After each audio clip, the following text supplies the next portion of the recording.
All year long, we here at KOMO News have shared the stories of our local military service members, their families, and the communities that lift them up through our Home of the Brave features. Over the next half hour, we are bringing you some of the most inspiring moments from our military bases and the people who proudly stand behind them. Thanks for being with us. I'm Steve Solis. As we head into the final stretch of the year, the holiday season stress only grows. And for many of our nation's troops, that burden hits even harder. But there is hope, because here in Washington state, a nonprofit is making sure military families don't just get through the season, they get to celebrate a very Merry Christmas. It takes an army to serve military families.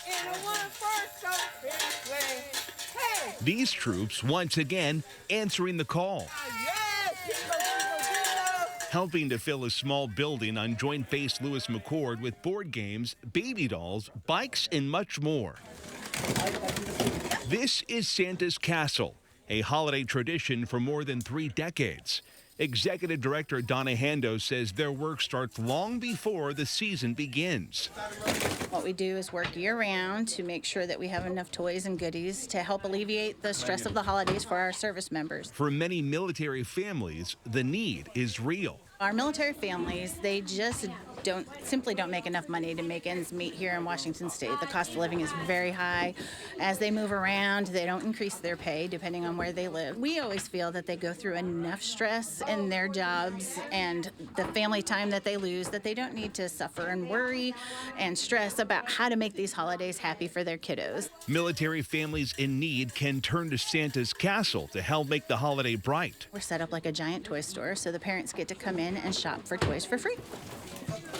Santa's Castle is an extension of Santa's workshop. In place of the elves is an army of volunteers. Most of the volunteers are either retired military themselves, retired military spouses, some are still active duty.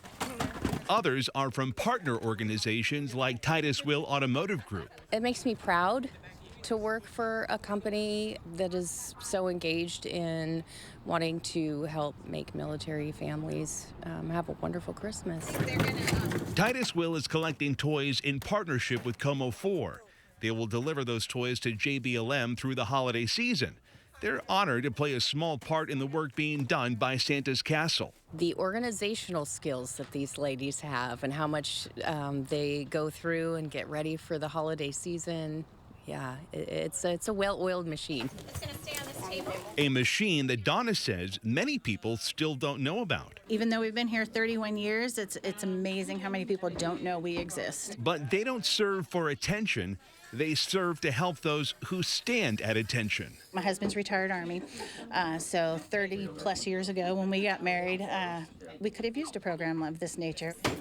So for Donna and the many volunteers who help keep Santa's Castle going, the work is personal.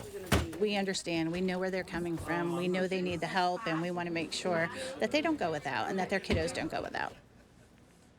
A popular Christmas song says there's no place like home for the holidays. Unfortunately, that is not an option for many of the men and women in our armed services. In this report, I show you how the sacrifice that some military members are making give us the gift of freedom. It's a homecoming for the USS Nimitz. The massive warship returns to Washington after 9 months at sea. We weren't expecting to be home. Obviously, in the military, you got to roll with the punches. Catherine is one of the roughly 5,000 sailors from the Nimitz who will get to spend the holidays at home. In a few days, I'll go back home to Virginia, see my mom, my dad, enjoy the holidays with them, and then come back and get right back to work. Meantime, tens of thousands of U.S. troops will spend the holidays in the Middle East. A familiar situation for Letty Wysong. I was in the Air Force for 10 years. I was a medic. It was an amazing experience. I got to travel and meet amazing people. In 2005, she received orders to head to Iraq, forcing the young medic to spend the holidays in the Middle East. When I found out that I was going, and I was going to be gone during the holidays, I wasn't excited, because I was going to miss going home for the holidays. I was definitely going to miss going home to see my family. I tried to do that if I could every year over the holidays. Traditions like baking cookies and eating a home-cooked meal with her family would have to wait another year. The things that we take for granted that seem just like a normal every year thing, I was really sad about missing those. Letty remembers her time in Iraq, most notably her Christmas in the Iraqi desert. I think I had a preconceived notion how it was going to be such a sad time, but it wasn't. It was filled with other people who were in the same circumstance that I was, and we just tried our best to be each other's family and celebrate in the best way that we can. The Air Force provided a holiday meal that she shared with her fellow military members. They were far away from home and missing their family and missing their traditions, but it was fun to learn from them too what their favorite holiday traditions were.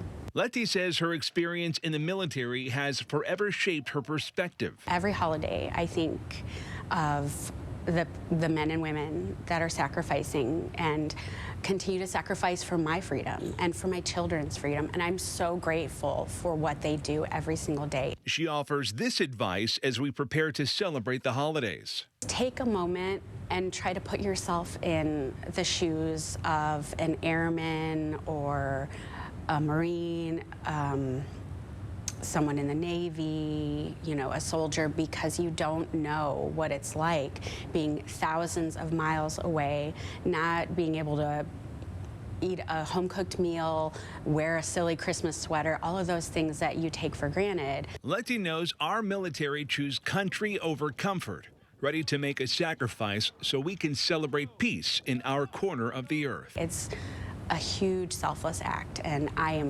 am so grateful for what they continue to do.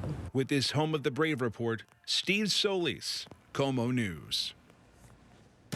Coming up after the break, local military families felt the pinch of the government shutdown, the fears they faced, and how one community stepped up to help everyone make ends meet. That story and much more as we continue our spotlight on Home of the Brave.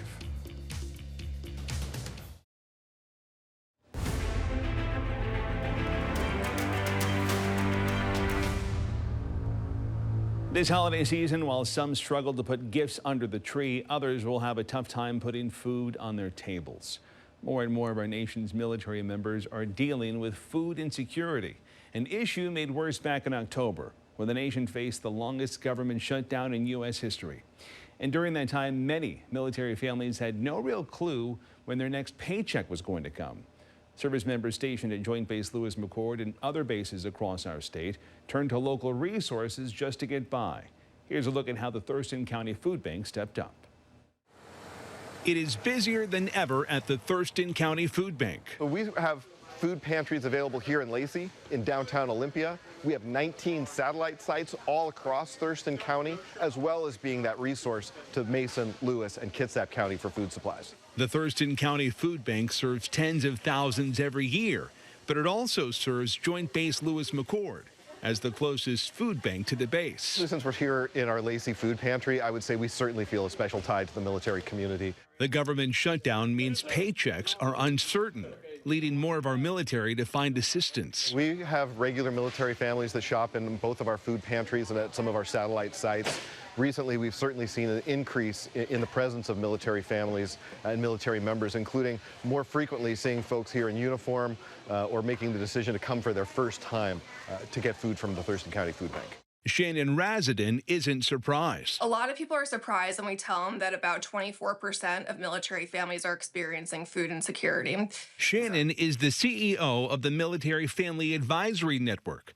Her group works to fight hunger among military families. We're seeing a lot of stress that military families are experiencing because they're not sure if they can count on their next paycheck. MFAN launched an emergency grocery resource when the threat of missing paychecks became real. More than 50,000 military families reached out to us in the first 72 hours of us launching the shutdown resource.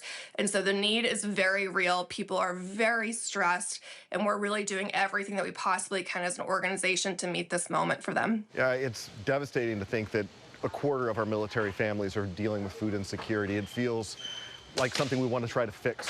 The Thurston County Food Bank is trying to ease the burden where it can. But we have certainly done outreach to make sure that they know that we're available to them. We have client advocates who have spent significant amount of time on the phone talking with folks who are currently living at JBLM about how they can access our services. For a community closely tied to the military, the food bank says the responsibility hits close to home. That this community is largely a military community, and so we certainly take our responsibility as them being a part of our community very seriously.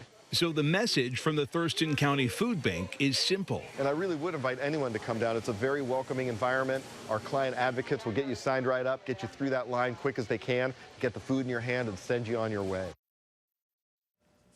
If you're a member of the military needing assistance or would like to help make sure that our armed forces can keep food on their tables, you can find more information with this story at KOMOnews.com. Still ahead, connecting military families through reading. In our next Home of the Brave report, the news service helping bridge the gap when a loved one is deployed overseas.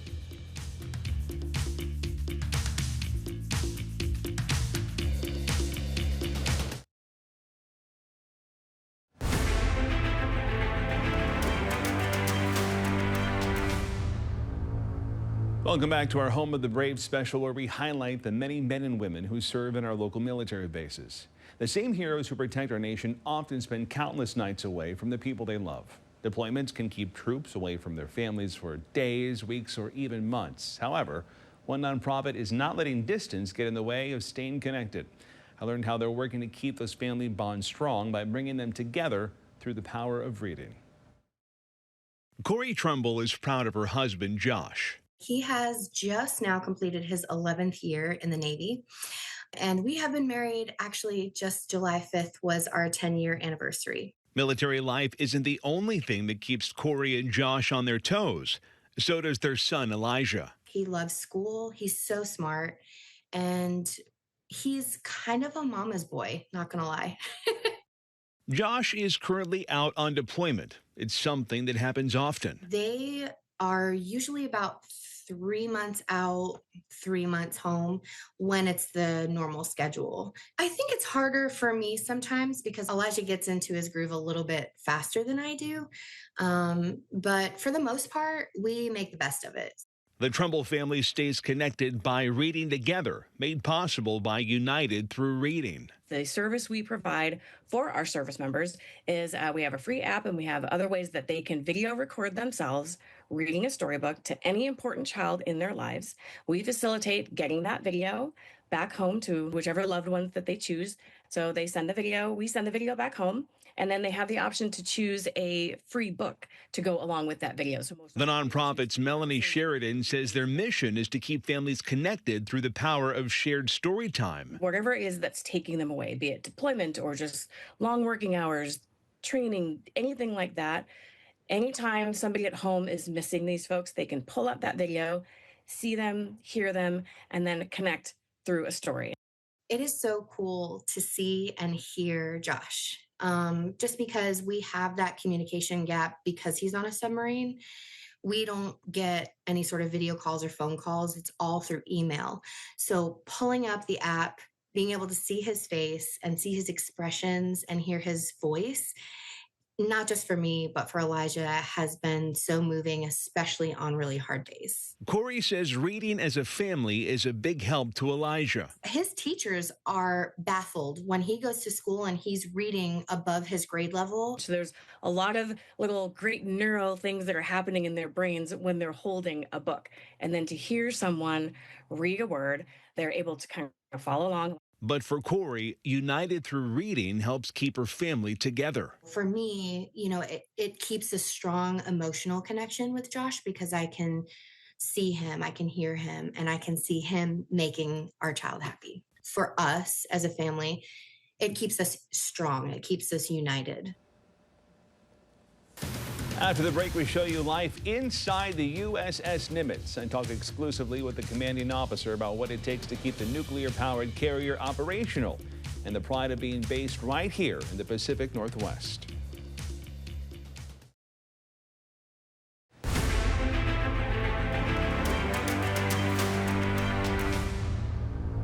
Do you know one of the largest warships in the world is based right here in Western Washington? The USS Nimitz, which was on deployment in the Middle East, is now home-ported at Naval Base Kitsap. In this KOMO exclusive, I spoke with the then captain of the Nimitz as the ship crossed the ocean. For 50 years, the USS Nimitz has been protecting the United States. The nuclear-powered multi-mission aircraft carrier is one of two in its class to call naval-based Kitsap home. The commanding officer is Captain Doug Graber. The ship is the oldest in its class. It's the first in its class. So it takes a lot to keep this ship in the fight, and the sailors take an immense amount of pride in that. I spoke with Captain Graber as the USS Nimitz traveled across the Indian Ocean before docking in Bahrain. We plan for a good 6 months out at sea once we leave on deployment, and that can always stretch or shrink by a little bit. But where we are always changes. We couldn't talk specifics, but Captain Graber says his team is focused on its mission. We've been ready to meet every task when called upon. We've got everywhere we needed on time.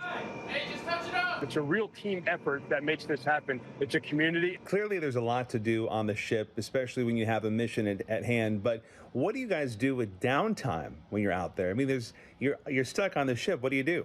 I'm really glad you asked that, because just this past week, we were able to schedule in a full day, morale day, we called it a Steel Beach picnic. We bring all the grills up to the flight deck, a bunch of chairs. And every a Navy tradition, every 45 days, you get 2 beers. So I had some cold beers on tap for everybody. But that was a great day. Captain Graber takes pride in the fact that the Nimitz is based in Western Washington. We are the Pacific Northwest carrier, and I hope everybody feels proud of that, because there's a lot of uniqueness that comes with that, I think. And good evening. The USS Nimitz is finally home. The giant aircraft carrier steamed into Bremerton this morning. The USS Nimitz first arrived in Bremerton in 1987. In 2001, the ship moved to California before returning home to Western Washington in 2012. And I hope everybody feels that we are, like I said, the Pacific Northwest carrier. We're proud to be, and we're proud to be out here representing. The sailors are proud of it, everything that we bring from that Seattle area. With the USS Nimitz on what could be its final deployment before being decommissioned, Captain Graber says missions on the ship could not be accomplished without the support from everyone back home. It's really the whole Seattle area, the Bremerton area, everybody that supports us, the Naval Shipyard. If anybody has mom, dad, brother, sister, son, or daughter who works in there, I really want them to feel a part of this success, as well as the community. To all of our family and friends back home, we love you, we miss you. Can't wait to be back home. Really looking forward to it.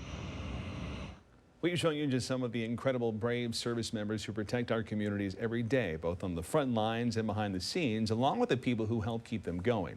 But there's still so many more stories untold. If you want to watch more of these Home of the Brave stories, catch up on the ones from tonight, or even stay updated on what's next, scan the QR code on your screen or go to the Home of the Brave section at KOMOnews.com. Thanks for being with us tonight. I'm Steve Solis.